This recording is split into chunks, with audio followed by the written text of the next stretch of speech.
If you can complete the fourth and final part of the Call of Duty Atomgrad raid on Veteran, you get this special animated camo that you can apply to any of your weapons. It's pretty cool looking, you know, it's animated, so it's kind of fancy. It's bright green, which I kind of like. And weirdly, this is probably the easiest part of the raid to complete on Veteran. This is the fourth episode, and the other three, I would say, were a little bit trickier on Veteran, but this one's really, really easy. If you can do it on normal, you can pretty much do it on Veteran. In this video, I'm going to show you how to complete the entire raid. If you haven't completed it on normal yet, you do have to do that first, and basically everything in this guide will still apply. There's very few changes between normal and Veteran, but I'll kind of try to point them out as we go along. So from the very beginning, like I said, you do have to complete the raid episode 4 on normal before you can take it on Veteran. But then once you've done that, it'll just be a new kind of playlist in the menu. You'll be able to do the Veteran raid episode 4. It doesn't matter which kits you're taking. We had 2 people doing assault and 1 person doing medic. Medic's super useful because you get the self-revive, you get that revive pistol. Assault's kind of useful because you get lots of plates, but any of them could do it, and I don't really think you need to have leveled them up or anything like that to be able to do this. When you start off, one player is going to be Farah, and they're not going to be able to see anything because they're going to have a bag on their head. There's a little bit at the very beginning, the first time you do this, where people are talking and you can't do anything, but eventually it will give the person with the bag on their head a little prompt which will let them sort of break free from their restraints. And now they've got to try and go through a little obstacle course without being able to see. So the other 2 players will be in jail cells, and they'll be able to look at these camera monitors and see the player who's got the bag over their head, and then they can kind of tell them where to go. Each player can see about half of the angles that you really need to do. Now this is kind of confusing when you first do it, but it's actually not that difficult. Like, you don't have to go very far. So from where the person starts off, they just need to move forwards, and you can kind of wiggle them around these shelves, and they can walk up to near the end of those shelves. You'll see there's a laser tracking backwards forwards. Where that stops is right on the end of the shelf. So if you can get them to walk up to the end of the shelves, that's pretty good, and then the other person can take over from there. The main thing is to try and get them pointing in a decent direction, and then rather than getting them to turn all the time, we found it was much easier if you just told them to like strafe left and right most of the time for this. The only difference really between Veteran and normal is that the laser starts moving a lot quicker on Veteran, so you've got sort of slightly smaller timing windows, and then in the next section there's a guard that can be a bit of a pain. Once you've got them to that end bit in the shelves, the other person will be able to get this angle, and the way we found this easier to do is to wait until the laser goes back and then tell them to push right up against the box and then run and jump. If they climb on the box, it makes their life a lot easier. Then they can just strafe to the right, move forwards and go through this door. Now they need to get up the stairs incredibly quickly because there's a guard that's coming up the stairs from down below, and if they see them, it makes everything much more difficult. So they need to walk up those stairs and then go to the right, and you'll see there's that box there. This is actually quite a pain to get around. You can't go around the back of it, so they've got to kind of go between the drop and the box, where the guard can see them, so you have to make sure you time it when the guard's gone back down, and you need to make sure they don't fall down that hole. So if you manage to direct them around it, you can see here Flynn's kind of wiggling around. Do very, very small movements here, just like, you know, tap right, tap right, tap right, that kind of thing. Don't say things like, oh, you need to walk 10 paces forwards, because the person with the bag on the head literally can't see. Then they need to go up these stairs, and they're going to have to be facing the right direction, because at the top, they've actually got a jump they've got to get across. So once they're in position, it's best to get them to kind of walk up to that edge, then back up, and then just kind of tell them to run and jump, and there's a little bit of trial and error, but once they get across, then they just have to go up the stairs to get out. When they've managed to get up those stairs, one player is going to be able to talk to the guard and kind of distract them, while the player who had the bag on their head is going to be right in front of the other player, who will get a prompt to kind of remove their ties, so then they'll be able to take the bag off the head and they'll be able to see. Then they can hit a red button which will kind of open up the other 2 gates for the other 2 players, and they can go up and execute that guard, or just go punch them in the back of the head and they die straight away. Then you can grab the guns, kill all of the other guards, and you're ready to move on to the next section. That's probably the hardest bit of the entire raid, so well done if you've got past that.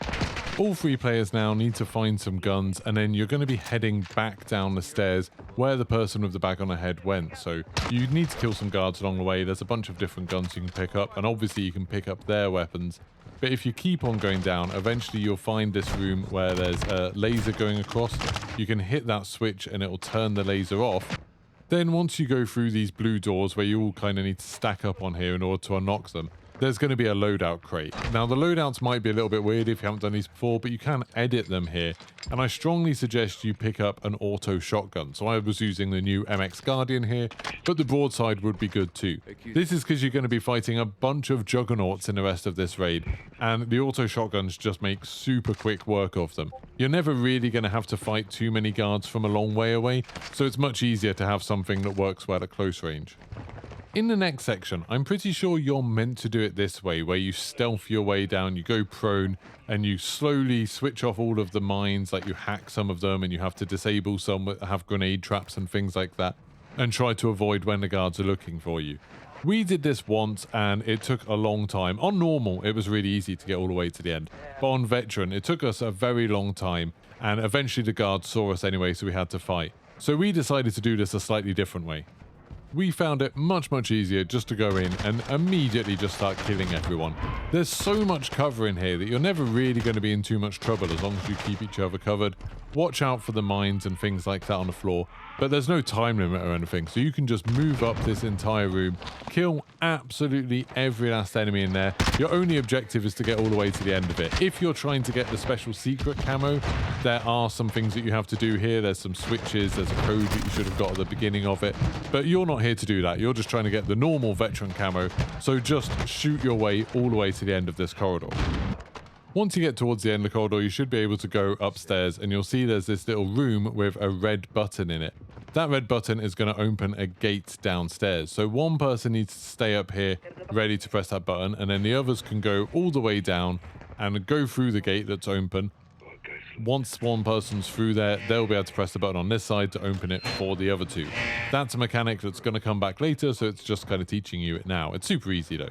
And then you go through this little bit and there'll be a little latch that you have to melee. Again, that's a mechanic that you have to do later. You just have to do it to open up this hatch. So as soon as you melee that, you can drop down. And now you're in the laser room.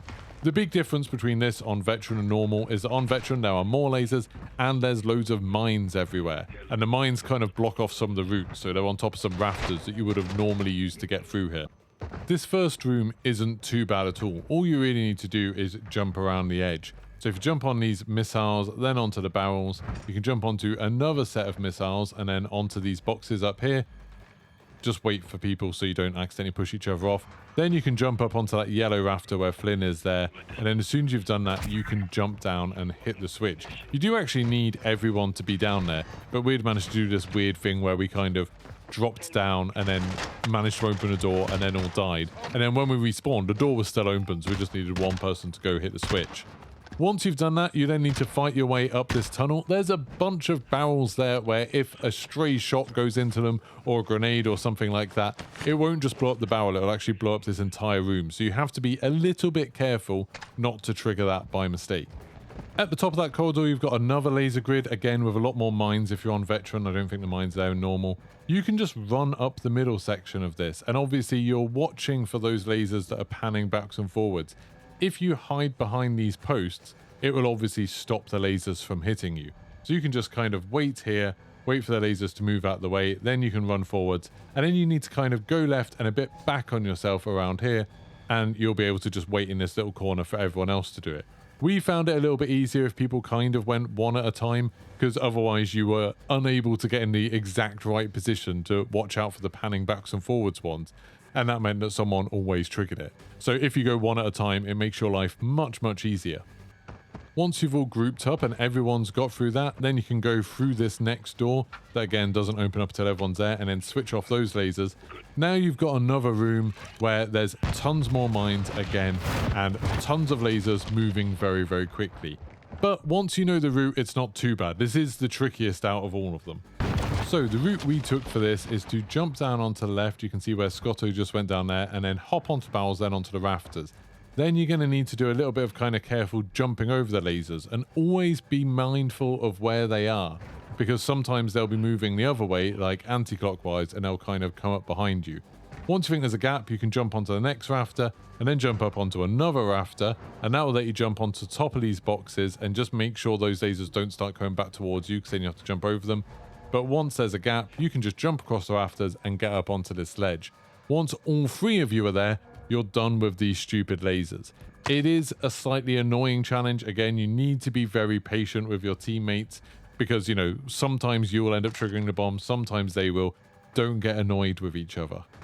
Once all of you have made it across, then you should be able to open this next gate, and then when you go in there, the little switch will be on the right for you to turn the lasers off. Now you've got another section where there's a bunch of enemies, there's some things that explode, there's a bunch of trophy systems in here, a bunch of enemies with shields.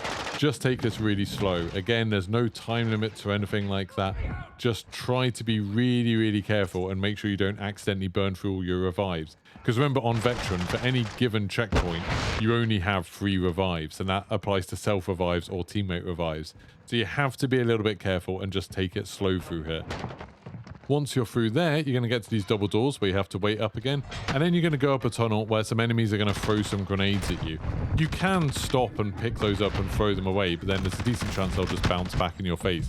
So I think it's a bit easier just to kind of push through and go all the way to the top as quickly as you can here. You're then going to need to climb through some vents, just kind of go prone and go through them. There's no danger here, there's nothing difficult to worry about. And then when you drop down, you're going to get into a big room where you're going to be here for a little while.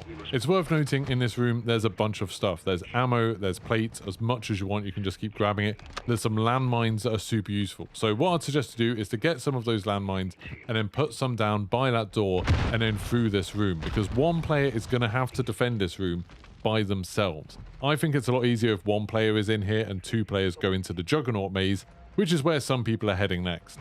So one player is going to have to stay in this room, and if you're on controller, make sure you change your controller settings to tap to reload, otherwise you can't move the valve, which will turn off the fire. But basically, you're going to be able to see this big map where there's a bunch of juggernauts and you can see your teammates, and you've also got this valve which will turn off flame barriers that stop your teammates from being able to move through. You're trying to direct them down to that big skull at the bottom. That's a juggernaut that has a key card, so you've got to try and find a route for them. They won't know where any of the enemies are, so try to help them to avoid the juggernaut. You know, tell them go left or right. It really makes it a lot easier if your 2 teammates stick together. You can see which direction the juggernauts are moving in. They don't tend to chase after people until they've been shot at, until they've seen them. So they can move behind them like that and it's absolutely fine. Once they've killed the juggernaut, they'll grab a key card. Then they want to go to whichever one of the numbered rooms has that little white icon on. You can see it's number 4 this time. So again, try to help them to avoid the juggernauts and then send them in there. In there, they're going to pick up a nuclear core. And whichever player is holding that will only be able to move very slowly, and they will start going blind quite quickly. So they have to keep on dropping it, swapping it, moving it through. And as soon as they pick it up, whoever's in this room is going to have to start defending against enemies coming in through that door. So that's why it's helpful to have those proximity mines. So now you need to kind of direct them back, although generally it'll be quite easy for them because they know they need to go to the northwest corner. So they should know what direction they need to go. But you can help them to avoid some juggernauts while constantly turning around, killing these guards. Remember, you can top up with armor and ammo whenever you want. You can get more proximity mines to just kind of defend this room a little bit better. And you're going to have to be turning the valve a few times just to stop those flame barriers to help your teammates back. So try to push them through like I was trying to tell them there, exactly where the jugs were. Tell them which way to go, how quickly they need to move and stuff like that.